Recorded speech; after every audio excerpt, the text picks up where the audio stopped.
Here is this wax myrtle specimen that I came to learn that was here after this area was cleared out. And it's evergreen, as wax myrtles are, and I love her. But I was trying to cut some thick old stems of what I believe to be the Carolina jessamine. And I'm like, you know what? Let me cut some of that. Let me cut some of this. Because I was also looking at this, I think it's a Highland blueberry. And so I cut it up. I cut it up real heavy. Because it was, all this middle inside was not visible. A lot of it was touching the ground. Eventually, probably, I will cut those two thin ones. But I think I'm just going to let it grow tree-like. We do have this other branch over here that I used to bring this branch outwards as it was growing inwards. So, yeah, I do got to cut this one that's on the ground too with the saw. I didn't have one, so eventually that'll happen. Anyway, I have a lot of the branches. I'm going to try and stick them all over the place and see if they take.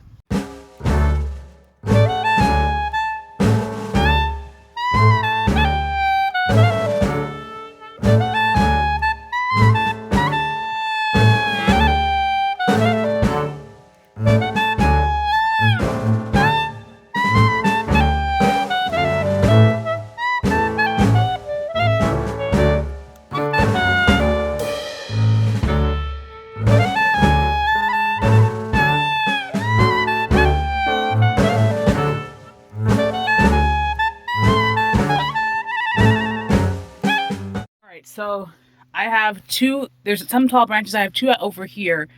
But I'm not necessarily going for a super huge low ground hedge because I have plants in front. So I have these two. I'm probably going to fill it in the front with other ones. And I have 4 at least for my sister that I'm going to take and put in now. And then I'll come back and get more if I need to. Yeah. I'll take some more of the smaller ones just in case. There was one that had like a nubbin and the nubbin was broken. And it had some ants in it, which I'm sure all these things have ants, whatever. But I'm going to take probably this one, tall as well. I guess that's it for now. I'll take these 5 then, I guess. Yeah. Got 3 in. I thought I brought 5 over. I might have had one fall out of the cart. I'm going to go check. I haven't watered them. I don't think I'm going to water them. It did just rain yesterday. The soil is kind of moist. It's cute, though. I have this 4th one. I took out an arborvitae. I think this is a ligustrum that's probably dead, but I'm not going to take it out. But let them take, and it's going to be really nice over here. Yeah. All right, so I got 4 in. That one's maybe a little close to the other one, but oh well. It's hedge-like. So there's space for something else over here, maybe like another juniper. Yeah, definitely like another juniper would be great there. Yeah. One had fallen off on the way. And that's okay, though, because I think the 4 over there look really nice, and the gap between the neighbor and my sister, she should figure out how she wants to fill that. She wants to fill it with another juniper or something else over here, blah, blah, blah. So it rained yesterday. The ground over there is a little moist. Once you dig, you can see it's moist. It's not supposed to rain anytime soon. But the great thing about this is, or not the great thing, but the thing about this is that per Google, Southern Wax Myrtles are very tolerant of like poor conditions, which I imagine has to include a little bit of drought, because we've been in like we were for sure in a drought last year. I think we were in like a drought partially, at least year before that. So, and it's the one we have has been doing great. Granted, it's in a shaded area. It's not in a sunny area. But you know, I like to stress my plants a little and let them fight for their lives. So this is just going to go back in my hedge over here, because why wait around about the dream of evergreens, you know, and when I have evergreens that might take, who knows if they will, but they might. At the very least, they shouldn't immediately dry out, being that we're still technically in winter, right? All right, so a little walkway. I have 3 over here. That might be too many. I might have to put some on the other side of the drive as well. Maybe not. I guess we'll see. All right, so initially I had marked out 2 for this area. Obviously, I found the dirt on the ground, so I'm like, oh, I'll just put all 3. But I don't necessarily want... I want to leave that area open so I can access cherries if I want to harvest. I don't want to put another wax myrtle and it's just like it's tight. These are already kind of tight. These would probably be touching, actually. I probably should have put them I probably should have put them farther apart. Well, that one's perfect spacing. Do I want to dig that one up again? I don't think so. I don't think so. If anything, I'll just prune it up, all right? So we'll see which one takes, if they both take or not, right? But it's evergreen. It's not like the fullest evergreen, especially since I'm trying to prune them up like a tree. But I do have smaller ones I could put now and then maybe just transplant later, right? Or it'd be harder to transplant later. Do I put a third one here? I could put a third one here. I just have to be, like, it's not that hard. I think I've put the third one here. Do I want to put the third one here? Let me move further back. Okay, like I can see them from a distance. It's not going to get super full, obviously, now in the winter, but maybe next year it will be a lot fuller. I could probably put another one, not in front of it, but on the side of it.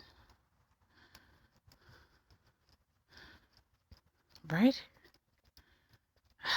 But this right here is kind of empty. I don't know. First I was going to put it down over there, then like over here, then like these branches.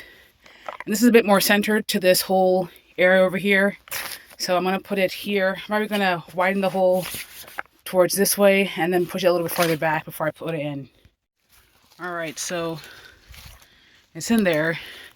It's leaning a bit towards what is the south, but when the leaves are flushed out, it should lean towards me and towards my right, aka the west. Actually, it should actually just lean forward because it'll get all the light here, theoretically. So I guess we'll be seeing. I have so many more branches to plant somewhere, so let me go do that. Alright, so I put one in here. The, what do you call this? The red bud that was here didn't really take. It was dried up. So I put this here. Again, hopefully all these take. Some of them might not. A lot of them might not. None of them might not. So, you know, this is all just hope and a prayer. Yeah. And we'll see. Yeah. I pruned that one specimen really heavy. And I'm like, oh, I just need to find something to put all of them in. I'm not going to find anywhere to put all of them in. It's too many. A lot of them are weaker branches, thinner branches. So I'm really just putting up the thicker branches. I think I'm going to put one in a pot. The pot that has the small branches now. But I wanted to spray paint that pot. So I guess we'll see if I do that. I think the Google AI told me that they have low flammability. But then the NC extension says they are considered a high flammability risk. And not to put them by the house, by the defensible area of the house. So I'm not going to put them close to the house. I was going to put it in a pot close to the house. I don't know about that now. I could put it in the front of the property maybe. But that's going to be super in the sun. Will it catch on fire spontaneously and cause... I don't know. I don't know.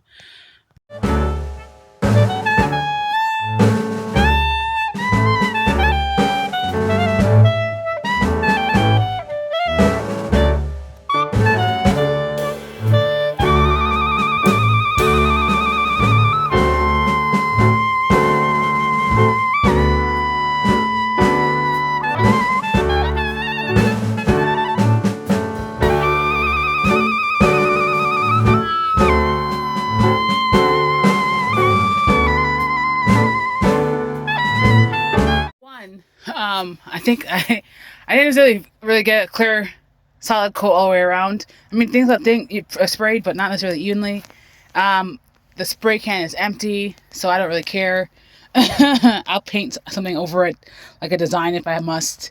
I did spray paint over the sticker. I don't think I was going to be able to pull it off regardless. I kind of want to put a cherry in this. I feel like a wax myrtle might be too big. I haven't even looked up about wax myrtles in containers, but I feel like they really are much. I did pour the, I did toss a bunch of sand on it. I'm going to try and brush off excess, you know, so it's not just clumping into some spots, but yeah, we'll see.